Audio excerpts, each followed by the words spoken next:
السلام علیکم ورحمۃ اللہ وبرکاتہ۔ اعوذ باللہ من الشیطان الرجیم، بسم اللہ الرحمن الرحیم۔ اللہ تعالیٰ قرآن مجید میں فرماتا ہے وَلَا تَحْسَبَنَّ الَّذِينَ قُتِلُوا فِي سَبِيلِ اللَّهِ أَمْوَاتًا، یعنی اور جو اللہ کی راہ میں مارے گئے انہیں ہرگز مردہ خیال نہ کرنا۔ شان نزول اس آیت کا یہ ہے، مفسرین کرام کا قول ہے کہ یہ آیت کریمہ شہدائے احد کے حق میں نازل ہوئی۔ حضرت عبداللہ ابن عباس رضی اللہ تعالی عنہما سے روایت ہے کہ سید عالم صلی اللہ تعالی علیہ وسلم نے فرمایا، جب تمہارے بھائی احد میں شہید ہوئے، جنگ احد میں، تو اللہ تعالی نے ان کی ارواح کو سبز پرندوں کے قالب عطا فرمائے، جسم عطا فرمائے سبز پرندوں کے، اور وہ جنتی نہروں پر سیر کرتے پھرتے ہیں، جنتی میوے کھاتے ہیں، طلائی قنادیل جو زیر عرش معلق ہیں ان میں رہتے ہیں۔ جب انہوں نے ان شہداء نے کھانے پینے رہنے سہنے کے پاکیزہ عیش پائے تو انہوں نے کہا کہ ہمارے بھائیوں کو کون خبر دے، جو دنیا میں ہمارے بھائی ہیں انہیں کون خبر دے کہ ہم جنت میں زندہ ہیں، تاکہ وہ جنت سے بے رغبتی نہ کریں اور جنت میں جانے کے زیادہ سے زیادہ عمل کریں، اور جنگ میں جانے سے بیٹھ نہ رہیں، رکیں نہیں، بلکہ خوش ہو کر جنگ میں جائیں۔ اللہ تعالیٰ نے فرمایا کہ میں انہیں تمہاری یہ خبر پہنچاؤں گا، اور اللہ تعالیٰ نے پھر یہ آیت کریمہ نازل فرمائی۔ اس سے ثابت ہوا کہ ارواح باقی ہیں، جسم کے فنا کے ساتھ فنا نہیں ہوتیں، اور شہیدوں کے تو جسم بھی زندہ ہیں۔ اللہ تعالیٰ آگے فرماتا ہے بل احیاء عند ربہم یرزقون، بلکہ وہ اپنے رب کے پاس زندہ ہیں، روزی پاتے ہیں، اور زندوں کی طرح کھاتے پیتے عیش کرتے ہیں۔ سیاق آیت اس پر دلالت کرتا ہے کہ حیات روح اور جسم دونوں کے لیے ہے۔ علماء نے فرمایا کہ شہداء کے جسم قبروں میں محفوظ رہتے ہیں، مٹی ان کو نقصان نہیں پہنچاتی، اور زمانہ صحابہ میں اور اس کے بعد بہت سارے واقعات اس طرح کے دیکھے گئے ہیں، بہت سارے واقعات کا معائنہ ہوا ہے کہ اگر کبھی شہداء کی قبریں کھل گئیں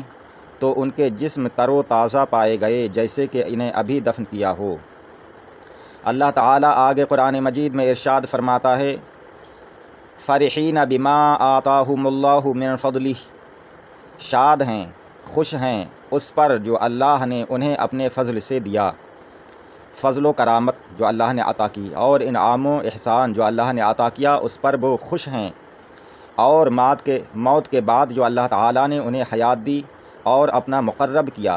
جنت کا رزق اور اس کی نعمتیں عطا فرمائیں، اور ان تمام نعمتوں، ان سر بلندیوں، ان درجات کو حاصل کرنے کے لیے اللہ تعالیٰ نے شہادت کی توفیق دی، اس پر وہ خوش ہیں شہداء جنت میں، جنت کی نعمتوں سے۔ وَيَسْتَبْشِرُونَ بِالَّذِينَ لَمْ يَلْحَقُوا بِهِم مِّنْ خَلْفِهِمْ، اور خوشیاں منا رہے ہیں اپنے پچھلوں کی جو ابھی ان سے نہ ملے، اور دنیا میں جو ہیں اور دنیا میں ایمان اور تقوی پر ہیں، وہ شہید ان کی خوشی منا رہے ہیں کہ جب وہ شہید ہوں گے اور ان کے ساتھ آ کر ملیں گے، اور روز قیامت امن اور چین کے ساتھ اٹھائے جائیں گے۔ آگے اللہ تعالیٰ فرماتا ہے اللہ خوف علیہم ولا هم یحزنون، کہ ان پر نہ کچھ اندیشہ ہے، نہ خوف ہے اور نہ کچھ غم۔ یستبشرون بنعمت من اللہ وفضل وان اللہ لا یضیع اجر المؤمنین، خوشیاں مناتے ہیں اللہ کی نعمت اور فضل کی، اور یہ کہ اللہ تعالی ضائع نہیں کرتا اجر مسلمانوں کا۔ بخاری اور مسلم شریف کی حدیث میں ہے کہ حضور اقدس صلی اللہ تعالی علیہ وسلم نے فرمایا جس کسی کے راہ خدا میں زخم لگا وہ روز قیامت ویسا ہی آئے گا جیسا زخم لگنے کے وقت تھا، یعنی تازہ زخم ہوگا، اور اس کے خون میں خوشبو مشک کی ہوگی اور رنگ خون کا۔ ترمذی کی حدیث میں ہے کہ شہید کو قتل سے تکلیف نہیں ہوتی مگر ایسی جیسی کسی کو ایک خراش لگے، بہت معمولی تکلیف ہوتی ہے۔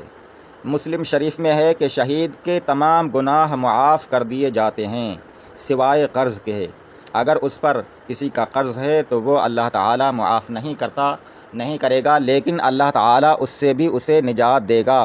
اور جس کا قرض ہے اسے اللہ تعالیٰ قرض کے بدلے میں اپنی رضا اور رضا کی نعمتیں عطا فرمائے گا، اور اس قرض والے کو راضی کرے گا، اور پھر وہ شہید کو معاف کر دے گا، اور اس طرح سے شہید کو اس سے نجات اللہ تعالیٰ دے گا۔ سبحان اللہ۔ آپ حضرات ہمارے چینل کو سبسکرائب کریں۔ السلام علیکم، خدا حافظ۔